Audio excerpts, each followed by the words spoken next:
Hello, welcome to my channel. I'm All Things Wrestling, and today I'm going to give my comments, opinions, and the results of the WWE SmackDown Live, 27th of December 2016. We kick off the show with Big Match John Cena making his way down to the ring. The prodigal son has returned to SmackDown. John said he wants the crowd to give it to him since he's missed them so much. He said he does not care what you do or where you go. There is nothing like the excitement of the WWE Universe.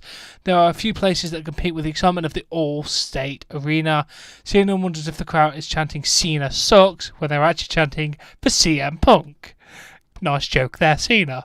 Cena says with everything that happened in Chicago in 2016, he thought they would be chanting Go Cubs Go. Cena asked if there's any White Sox fans in the crowd tonight. I thought they were called Red Sox.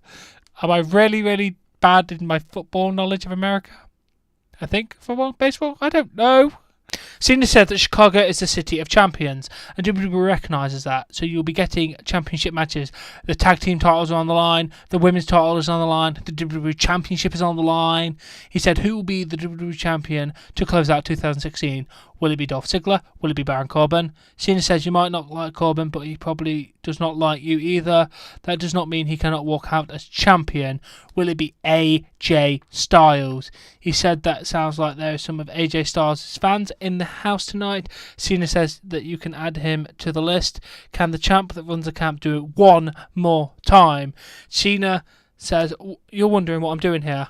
And then the crowd chants for The Undertaker. Please. Cena thinks about it, and he says hearing that makes him think a lot of people have been speculating his future. 2016 was not a super year for Super Cena. Yes, he referenced it. Thank God. He heard he was damaged goods, washed up, a part-timer. Some are saying that he has one foot out the door and he is gone to Hollywood and not coming back. John says he is setting the record straight. He is not done. He is not leaving. He is sick of the new era. This is the my time is now era. When you get knocked down, you don't stay down. You fire up and you kick ass. John says he is watching the main event closely and he was challenging the winner at the Royal Rumble. John says you don't think he can do that. He just did. It was an amazing promo by Cena. I loved it. It's weird. I'm loving Cena's work this year, but just look at it. This thing was not pandering to the crowd. Okay, a little bit, but he's managed to put over a bit more AJ Styles, and he has just made another passionate promo speech, and I love Cena's passionate promo speech, and he referenced the bloody Super Cena, which was great. Then we go to the back and we see Mrs. Locker Room door and guarded by security. Maurice opens it as the interviewer is there. She slams the door and then Miz comes out and says refuses to answer any question from the interviewer. He said he will only talk to the woman who slapped him last week, Renee Young. Again, great, and I loved how the shit interviewer got disrespected. That is now her name, shit interviewer. Then we had match 1, the 4-way tag team match, the Wyatt family, which was Randy Orton and Luke Harper this time, versus American Alpha versus Heath Slater and Rhino. Why did they break them up on Talking Back if they're not broken up? I do not know. Answers, please, WWE, versus the Usos. It was great. It was an elimination match as well.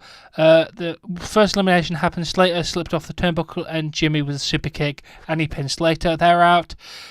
Gable goes for a sunset slip on Jay after he drops down to get near fall. Gable rolls Jay to eliminate him. The Usos get eliminated. Then the Usos attack Gable and Jordan before going to the back, and the referee points to the back, sending them out. The finish happened when Harper is knocked off the apron and Gable with a missile drop kick. Gable makes a tab and Jordan with the grand aptitude. And then your new SmackDown Live Tag Team Champions, American Alpha, have finally captured the championships. I am so hyped. It's amazing. After the match, Harper and Orton have some words with each other, but Wyatt separates them and tries to calm both men down. Are they going to split? Who knows? Could Harper split from them? I cannot wait to find out. Then we see Dolph Ziggler in the back, and Renee asked Dolph how the risk he took last week and being in the triple threat tonight. Dolph said that Baron is looking for a fight and he got it. It might not have been the best decision to put the title match on the line. Tonight you have the Lone Wolf Baron Corbin and the Phenomenal One at the top of his game. Where does that leave Dolph? Opportunity after opportunity has been presented to him. Maybe he is the wild card in this thing. he gets your hopes up every once in a while. That wild card changes the whole damn game. Another passionate promo from Dolph Ziggler. Great, loved it. Then we move to James Ellsworth in the back, and he is asked if people are making fun of him. Gets to him. He said he's pretty scrawny and people make fun of his looks. Carmella stops by and she just says that the shit interviewer is making fun of him by talking to him. She says she finds James uniquely attractive and they walk away. I don't know what they're planning, but it's awesome. I love this thing. James Ellsworth is still around with Carmella. Lucky bastard. Then we have the Women's Championship match, Alexa Bliss versus Becky Lynch. The finish happened. Bliss distracts the referee by showing her arm was injured. The distraction allowed La Luchador, who was at ringside, who came partway through the match, to slam Becky's head into the post, and Bliss followed with the DDT for the win. The interviewer asked Bliss who La Luchador was, and then Bliss said it's Sasha Banks as a guess, and then she went, she's a bit too small to be La Luchador, who's quite big. And then Bliss said Nia Jackson and walks off. It was kind of funny, and she doesn't know. It could be Lexi Lotolov, Mickie James, or Tamina. I'm kind of interested to find out. Match was meh, to be honest. Then we go to Renee Young knocking on the Miz's door, and then Maurice opens it and says something to Renee. Then the Miz tells Maurice that he has this and tells her to go back inside. Miz asks Maurice if she's going to ask him a question, maybe about the Skull Crushing finale on Dean Ambrose. Miz then tells security to leave and get out of his shot. Renee asks Miz how does he plan to follow up a strong 2016 in 2017. Miz says that 2017 will be the year of Miz. Dean Ambrose shows up next to Miz and he sends Miz into the wall because Miz calls for security. Dean takes care of a few members of security and Dean gets on the walkie-talkie and said that's all clear. It was great. I love that segment. Then we see Nikki Bella in the locker room and she is asked by the shit interviewer about being betrayed by Natalya. Nikki says that people are trying to knock her down. She's the longest reigning Divas champion and she came back from an injury faster than she was expected to. She is proud to be on 2 reality TV shows. She said that she is in love with the man of her dreams. She said that she will talk to Natalya face to face. Alright, promo. Did what it needs to do. Baron Corbin is then stopped by Renee Young and is asked about the pressure of being in his first title match. Baron says he should have been established as a top star.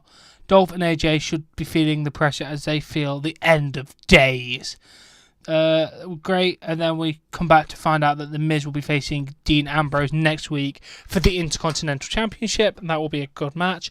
Then we go to our last match and the main event of the evening, the World Championship match between Baron Corbin, Dolph Ziggler and AJ Styles. Yes, only 3 matches, but the show was not boring. It really was not. One beautiful spot. Corbin hit the end of days on Styles while Ziggler hit a zigzag on Corbin at the same time. It was absolutely amazing. The actual finish happened. Corbin hit the end of days on Ziggler and Styles hit a phenomenal forehand on Corbin and then he got the pin on Ziggler. So Styles retains. So 2 retains and 1 change to cap out 2016, which was great. The match was great, and then after the match John Cena came to the ring and then he had to stare down with AJ. Cena wants AJ to shake his hands, but Styles refuses. And then Styles puts the championship between them, and then he reluctantly shakes his hand, and then screams at him, "I'm the champion" or something. And that's how we end the show. It was really good, actually. I enjoyed this week's show. Good matches. They all meant something. All the promo work was great. It's what you want from a SmackDown. I'm happy with it, and that was a great way to end the last SmackDown of 2016. Anyway, I hope you've enjoyed this video, and I'll catch you later.